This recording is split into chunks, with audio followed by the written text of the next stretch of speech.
In my previous video about getting into Elite Smash, I talked a lot about playing consciously and how it is really important if you are looking to get better. A few of you guys asked for a more in-depth video, so in this video I'll be explaining what you can do to improve almost all aspects of your game by thinking consciously. This will give you some guidelines if you don't know where to start, especially since a lot of beginning players struggle with playing on autopilot. The difference between playing consciously versus playing on autopilot is actively thinking about the match as you're playing and observing your opponent's behavior. This can include noticing why you got hit, how you're hitting your opponent, your or your opponent's bad habits, and more. Thinking in this manner is essential to performing at a high level, and it is oftentimes what makes an average player into a great player. This subject can be very complicated, so I'll simplify a bit here and there, and I won't cover every situation where thinking consciously is applicable, so that the video is not an hour long. If you enjoy this type of content, make sure to subscribe as I'll be putting out more videos soon. That being said, let's first talk about how to begin thinking consciously if you don't know where to start. Let's say you sit down to play a match, you pick your characters, and the game starts. If you aren't comfortable with playing consciously yet, then a great place to start is to try and notice what your opponent likes to do in just one scenario. For example, you could start by trying to notice how your opponent likes to approach in neutral. If your opponent approaches you, all you have to do to play consciously is take a mental note of which approach option they picked. Let's say your opponent is a Lucina player, and you notice that they have approached with a short hop forward air a couple of times. Next time they approach, you now know that they like to approach with a short hop forward air. Knowing this, you can adapt to their approach option and punish accordingly. In this case, you could dash back to avoid the forward air and punish their landing lag with a dash attack or grab. This is essentially how good players are able to read their opponents, although there are some other factors such as matchup knowledge. Good players will mix up their approach options, but even highly skilled players tend to favor certain approach options. Once you get comfortable with noting how your opponent approaches you, you can start branching out and keeping track of multiple habits of your opponent. Next, we will take a look at how you can use conscious thinking to approach your opponent. Another great benefit of playing consciously is you can learn your opponent's defensive habits, making approaching very easy. To do this, I would recommend approaching your opponent, but rather than going for a combo, grab, or otherwise hitting your opponent, just approach and then retreat back to a safe distance.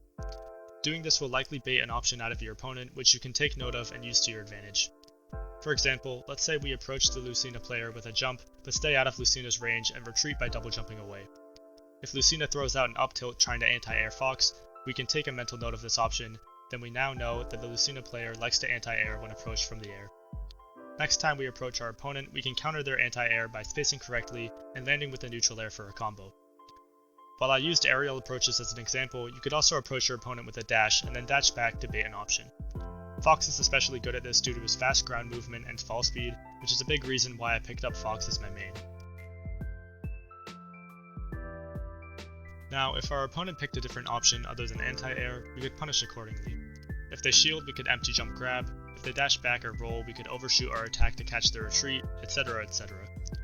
There is a counter to every option in Smash, so if you find that your opponent is doing something you don't know how to counter, it is worth it to head into training mode and figure out how you should counter that option in the future. This will improve your productivity when practicing tenfold, giving you a much better sense of matchups. It also helps to have a training partner, so I'd highly recommend asking a friend for help or heading to Reddit/Discord. There are plenty of nice people in the Smash community that would be more than happy to help you with matchups, so definitely take advantage of that and reach out to your fellow Smash players. Thinking consciously can also greatly improve your advantage game. For instance, if you are juggling your opponent, you can notice their landing habits and bait options in order to punish and push your advantage further. I made a video about this concept in particular, which I will link in the description and in the top right of the screen right now. You can also use thinking consciously to improve your ledge trapping game by noticing what ledge option they pick.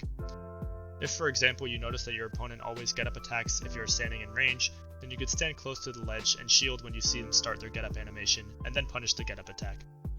This goes for all ledge options, as you could punish each accordingly. If you find yourself facing an opponent that you get a specific vibe from, you can use this to your advantage and go for reads.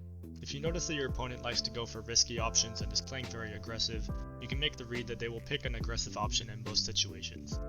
This could mean reading that they will go for a get-up attack when in a tech chase, throw out an attack when approach with combo starters, etc. On the opposite end of the spectrum, maybe you notice that your opponent likes to play safe and picks options such as shield, spot dodge, neutral get-up, etc. While it is risky to go for reads without noticing your opponent pick any of these options previously in the match, it can lead to big damage and kills.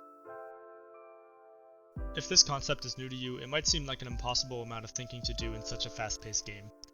Don't let yourself get discouraged though, because it definitely gets easier the more you practice, and the more you do, the less effort it will take. I hope you learned something from this video. If you did, please consider subscribing. Thanks for watching and have a great day.